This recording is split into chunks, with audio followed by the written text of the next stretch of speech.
This podcast is for you, the modern man. I'm Dr. Truong, your host. I'm an intimate health medical doctor and best-selling author of the book Erectile Dysfunction Fixed. I'll do a deep dive into sexual health and performance and how it affects men of all ages and backgrounds. So let's get started, and be sure to visit my website at sexualhealthformenpodcast.com for more information and resources from the show. See you on the inside.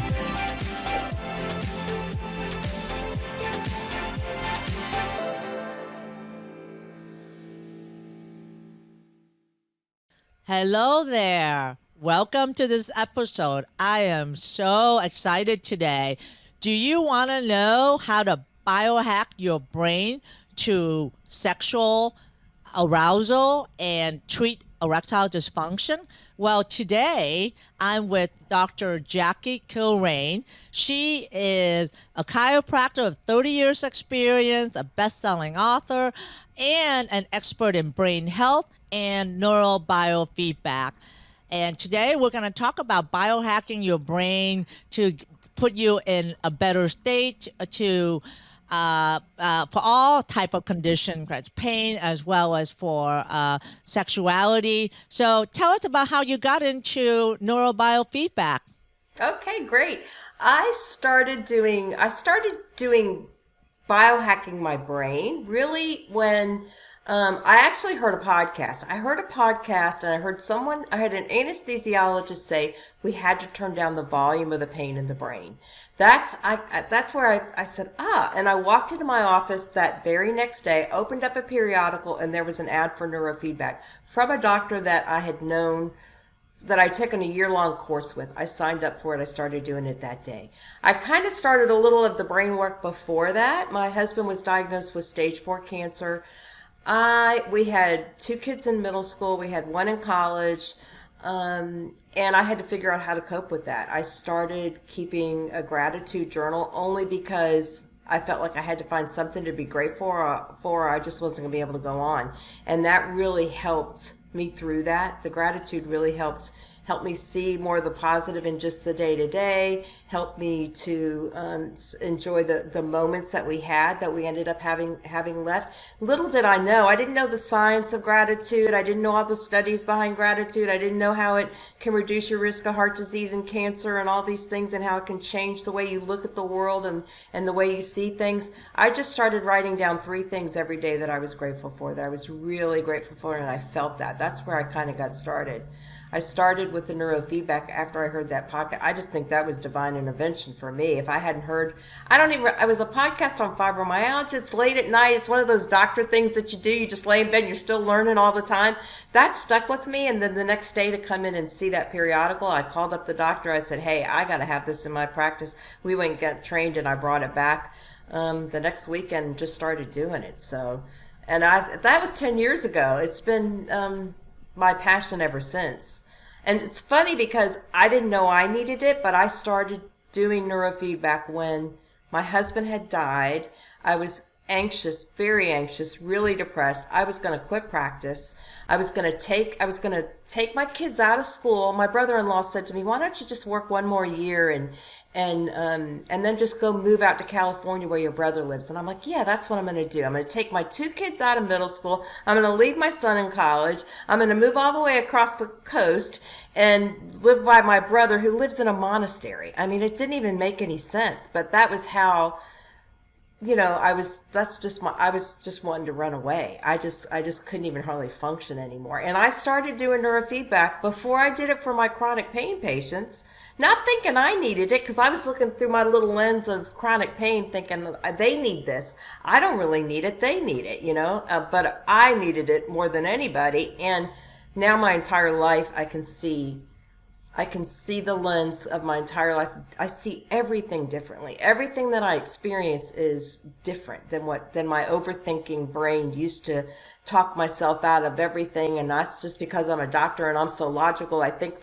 No, it's because you were fearful and you were anxious and you just didn't enjoy life. Now I just enjoy everything. I do what I want.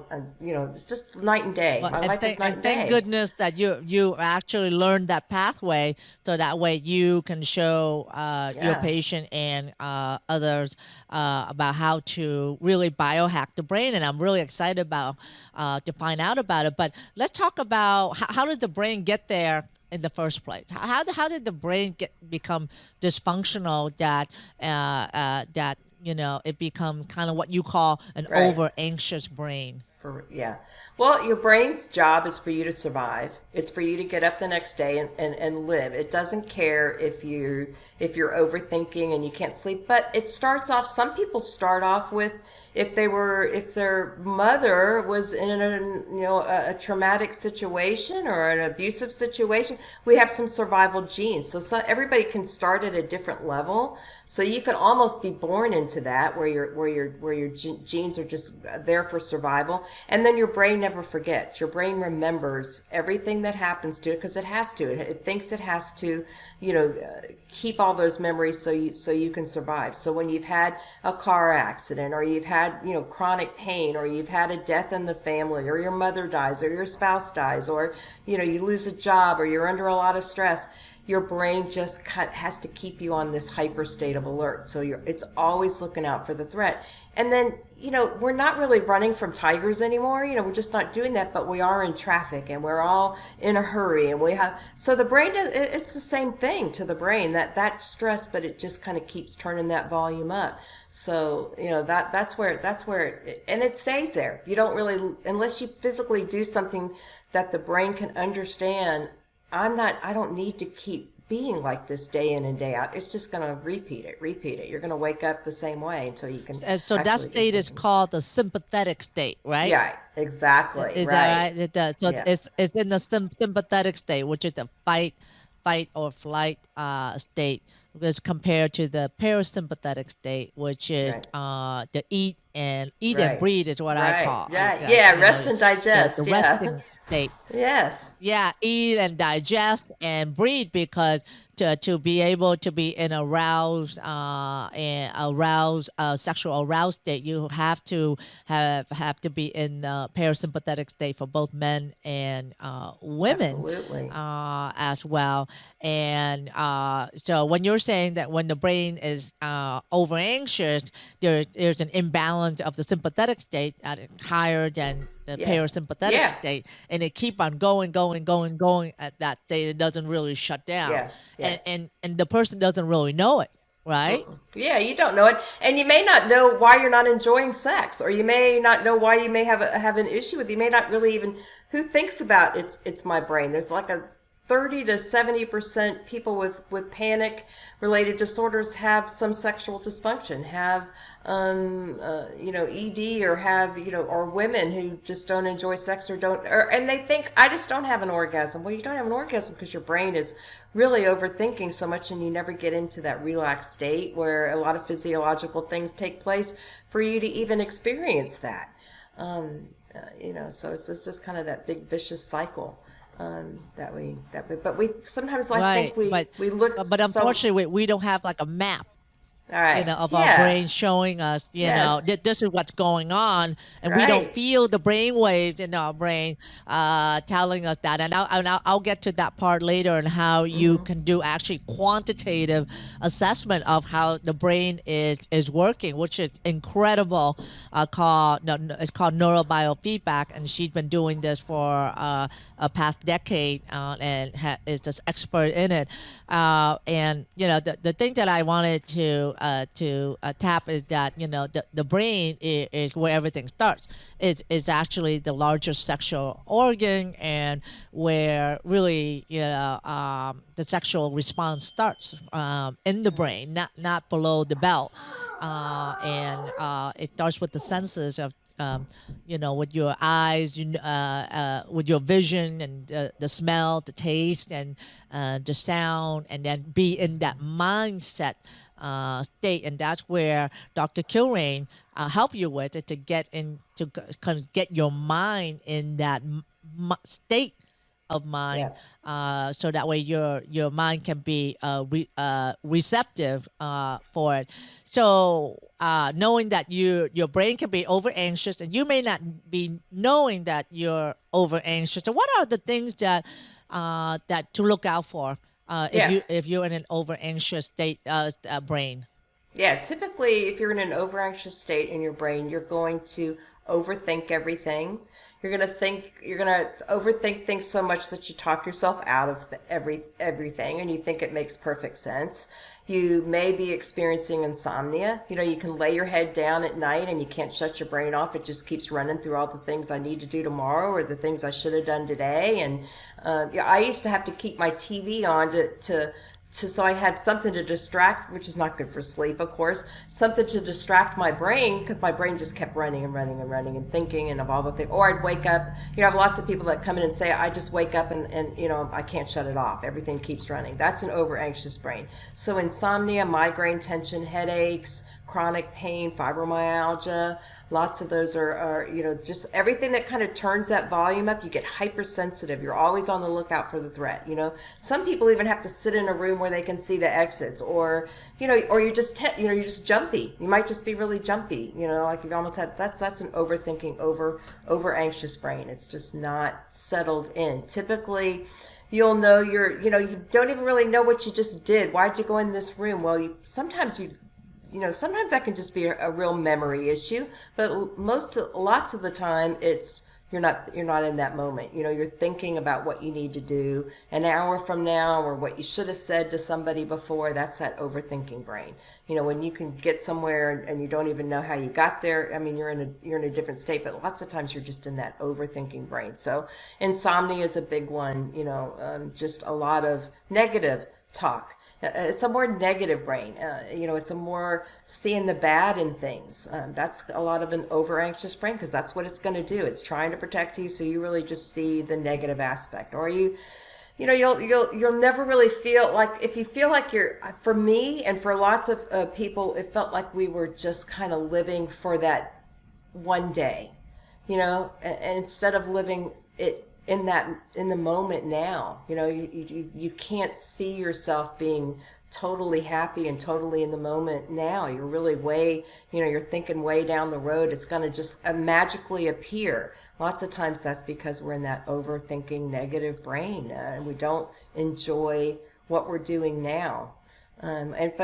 It almost sounds kind of like you're in a hypercortisol state, Yeah. almost like a pituitary adrenal dysfunction Sure. axis. Almost like a hypercortisol state, and then the cortisol start low, and then Yeah. adrenal fatigue state. So what you're Yeah. describing, very very Right. similar symptoms as well. Yeah, and that overthinking brain uses a lot of physical energy. So, you only have so much ATP or so much energy to run all these processes, and your brain already uses the most in your whole body. And when you get that overthinking brain, it kind of doubles it, and then you're just exhausted. I mean, just running all those thoughts takes a lot of energy, and doesn't leave you a lot of energy for other things. Doesn't leave you energy for going outside and playing with the kids, or having sex, or doing things, a project that you want to start. You could barely, you're just trying to make it through the day, and you don't even realize why you're so tired, and you're never getting into a good deep sleep because your brain's always running too.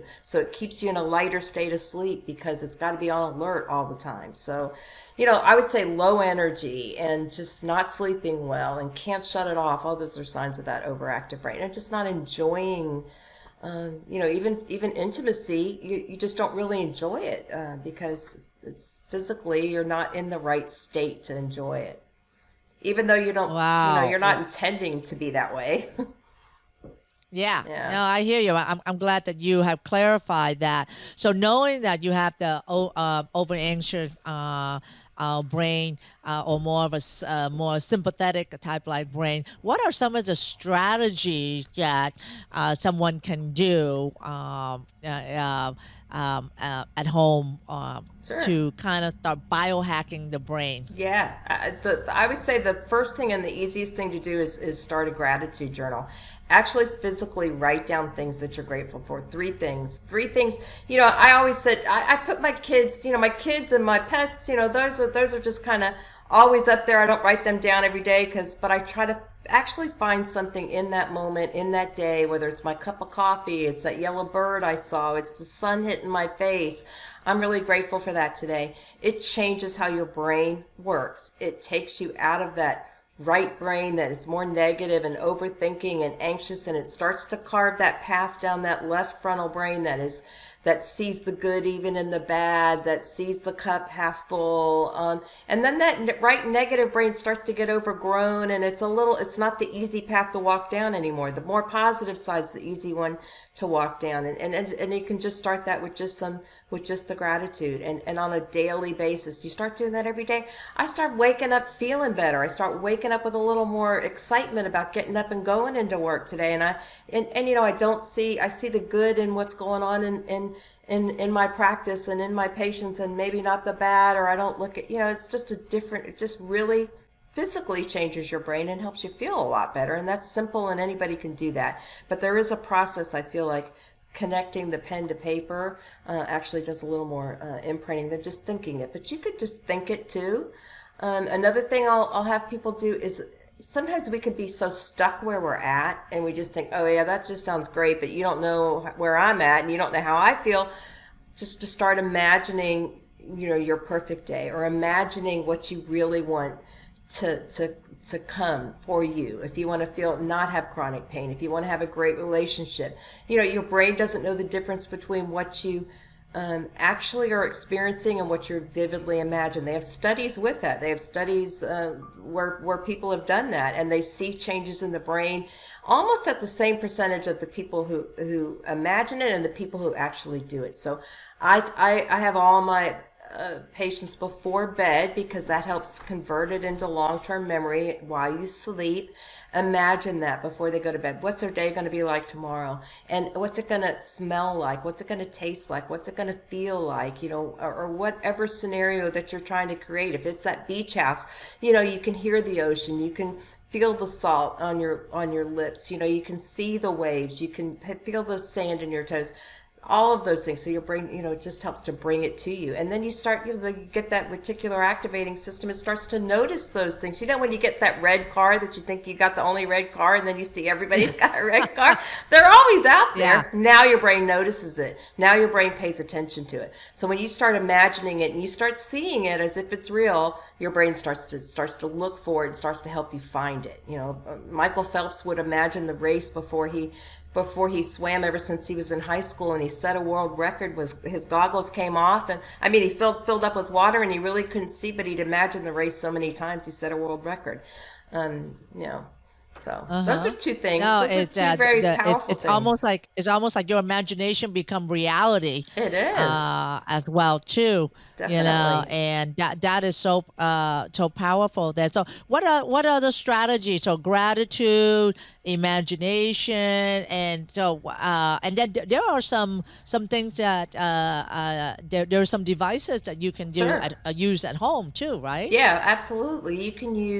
I use a light and sound device that's by Mind Alive, and that's a brain entrainment device. So it can entrain your brain to a certain frequency, and certain frequencies create a certain state. So if you want to focus more, you can use the light and sound to focus, on a certain frequency to help you focus. So you wear glasses, you listen to the sound, and entrain your brain to a certain frequency. It could be focus, it could be calm, it could be sleep. And you could do that. And I use that. So I may not like to sit down and do paperwork, but if I put on my device and I can entrain my brain to a more focusing brainwave, that helps me get that done. If someone's anxious and they need help going to sleep, or they need help, you can do those devices for. And there's actually studies. What device is this called? It's that one I use is called Mind Alive. Mind Alive. Mind Alive, yeah. And they're doing studies at Georgia Tech and Emory and MIT on Alzheimer's disease, and how the 40 hertz, a particular frequency, breaks up beta amyloid plaques. So it's more than just how you want to feel. It physiologically can make a real impact on your health too.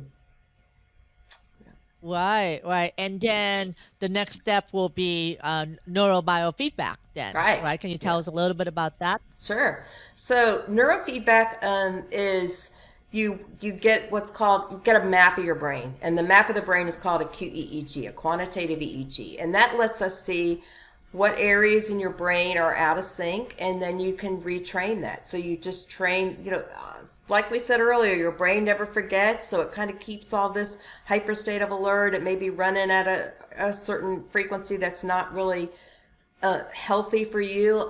So neurofeedback, you you watch TV and your brain is controlling what you're seeing. And when you're in a dysregulated pattern, let's say that overactive anxious brain pattern, what you're looking at gets dark and you can't hear it. And so your brain's like, I really like that show. I want to watch it. It figures out how to watch it. So what it's doing as it figures out how to watch it is it's retraining your brain and how you respond. You're learning how to watch the show, but really what you're doing is you're learning how to respond more optimally to the environment.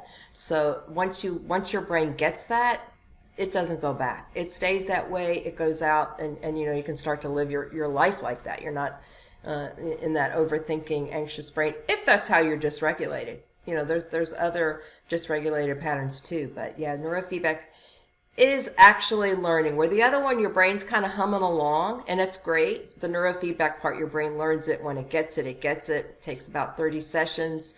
People start to notice a difference in how they're living their life and how they feel, usually around the 4th or the 10th session. All the sessions are 30 minutes in my practice. And we do, we keep track of how we're feeling.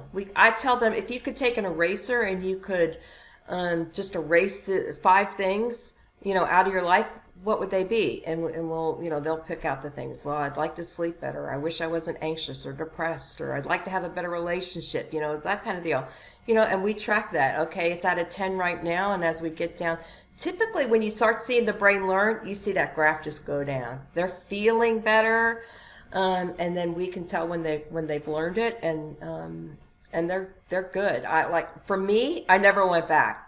I remember when I started practice and I owned my own practice, I remember sitting in my chair and I said to myself, I don't have to ever get up and speak in front of anybody ever again, because this is my office, which was so silly and so self-defeating. But I had a panic attack at public speaking one time, so it was not something I wanted to do again. But after neurofeedback, I can speak on stages. I can speak to other, doctors. It's just like I don't feel like I'm limiting my life anymore. Right. Yeah. It's almost like kind of retraining your brain again to react to the environment. And what you said to me earlier, what was really powerful, is that this is permanent. Mm-hmm. So this is permanent, and that and you said let the brain do its job. Sometimes being over anxious, you're kind of like telling the brain what to do, Yeah. but to kind of let the brain do the job and get out of the way, right? Yeah. Right. And the result is permanent. It So is it's like, permanent. what? It is. Yeah. I know. It's amazing. It's permanent unless you have sometimes another trauma. But you get to know. So if you have something that's traumatic, the pandemic was traumatic. Sometimes maybe I did a few sessions after the pandemic, or I just understood how I need to process things. So I'm not experiencing that overthinking brain. But yeah, it's permanent. I've never ever gone back to where I was before I started it, and thank goodness. And I'm not afraid to go out and try something new, or close my 30-year practice and start a whole new thing. I'm excited. You get excited every day. It's not, and it's something anyone can do. We have kids that do it. We have adults that do it. Any age can do it. And it's And almost, how many sessions do they need of the yeah. neurobiofeedback? Yeah, we do 30. So we started, when I first started doing it, we would do 20 sessions, and that probably got maybe 70% of the people there. It just depends. But 30, it seems like 30 is almost a sweet spot. Some people need a little more, some people need a little less. But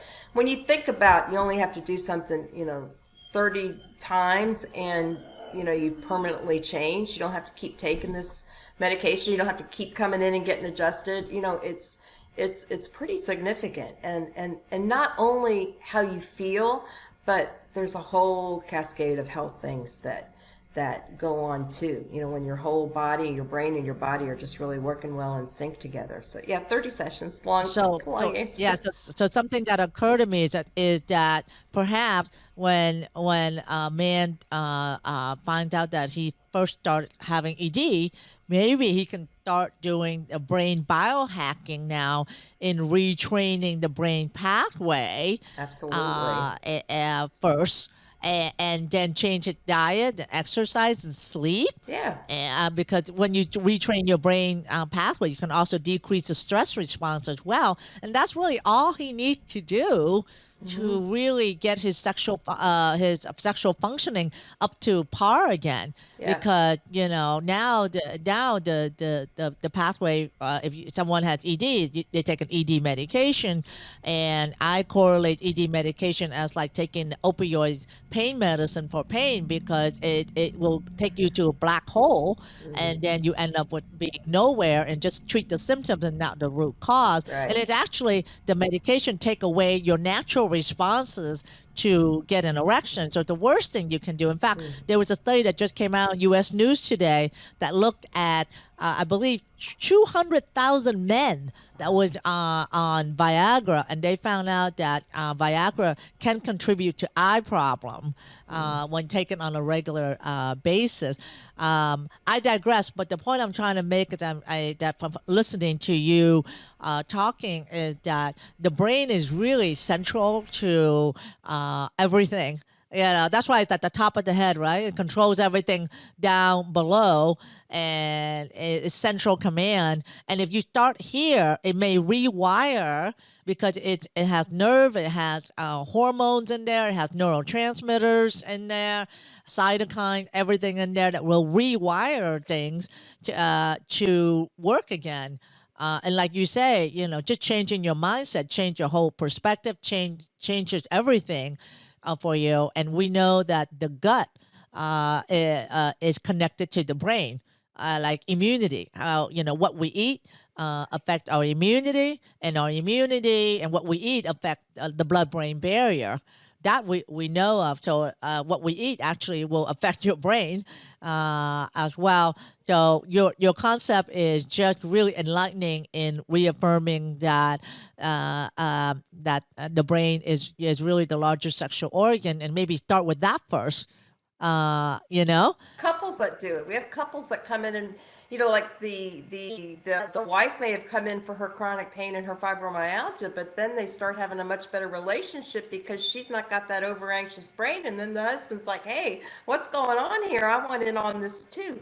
And I've just seen, just like when a couple retrains their brain, it's like they're newlyweds again. It's like they're just starting all over again. They just experience, you know, this is who I remember, get their joy back. So it's exciting. You think, you just, it's not the first thing you think of when you're kind of telescoping into a particular problem, but when you step back and kind of retrain the brain, you live everything differently, experience better. Right. So you said something that was powerful. You said that everyone should get neurobiofeedback, right? It's almost like deciding whether you go to the dentist or not, right? Yeah, absolutely. Yeah, it's like, well, who should go? Well, you got a brain, you should go. I mean, if you want the most out of your life and the most out of your brain, you should go get a baseline, and go from there, because there's so many things to do, and it's so easy now. And with technology, the way technology has come, both neurofeedback's been around about 60 years, but you hadn't really heard about it. It's kind of been in the universities and the research labs, and now uses it, just different things. But now technology's made it so accessible that yeah, everybody can. Why is it not mainstream? Why do you think it's not mainstream now? Now you're going to make me get cynical. I think it's not. Oh, okay. It's not. It's not a drug company. It's not a million. You're not going to see it advertised. It's just not the thing. that's being taught, but it's getting a lot more. I mean, it really is. So I think the more results that get, the more Uh-huh. that use it, more people demand it, more people that experience it, they're going to go out and do it. I have doctors that come in my office and are training their about. So it's everybody wants to get away from we're learning. I mean, there's just a lot more out Oh, of course, you want to optimize your brain. there. Accessibility. Yeah. And accessibility Right, right. is I think that's another reason. It might have been harder before, so now I think with technology it's a lot more accessible for anybody. And practical. Well, I know that there are some devices that you can use at home, and I will put that in the show note as well on how to access some home devices. And Dr. Kilraine will give us some a little handout on some strategy to do at home. I'll put that in the show notes as well. So how do our listener get a hold of you to learn more about neurobiofeedback? Yeah, they can check out Amazing Brain Fitness, and they can check out Expressing Optima. Those are both my sites, and they can they can check out. I have videos on there. They can check us out there, and even get a consultation if they'd like, and how to get started with optimizing their brain and their life. Well, wonderful, and I'll put that in the show notes as well. And it's just exciting to know that you can literally change your body responses and heal your body with the brain. It is so true. I had experienced it when I was sick with COVID, how I was able to change my mindset to a mindset of gratefulness.